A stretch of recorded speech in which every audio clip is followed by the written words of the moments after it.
زندگی بہت مشکل ہے، انسان کی ہمت اور حوصلہ ہی اسے آسان بنا سکتا ہے۔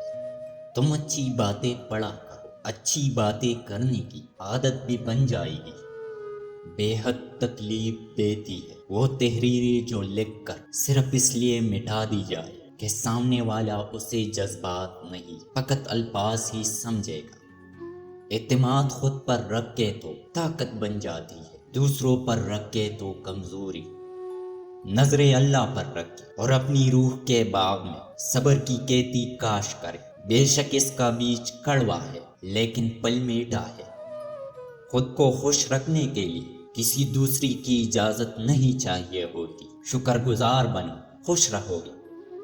آج کل لوگ نصیحت سے نہیں بلکہ ٹوکر لگنے سے سیکھتے ہیں۔ بعض اوقات کسی چیز کا کبھی ہم خیال بھی نہیں لانا چاہتے، لیکن جب وہ حقیقت بن کے سامنے آ جاتی تو ہم چپ چاپ سہ جاتے ہیں۔ جتنے مرضی نامور انسان بن جائے، کوئی نہ کوئی طبقہ ایسا ضرور ہوگا جو آپ کو بدنام کرے گا۔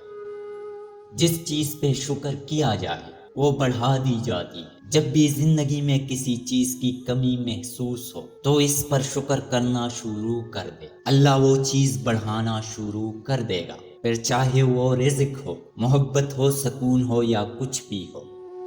کوشش کرے بنا مطلب کے اچھے بنے، مطلب سے تو بہت سے اچھے بنے پھرتے ہیں۔ لوگ آپ سے نہیں آپ کی حیثیت سے ہاتھ ملاتے ہیں۔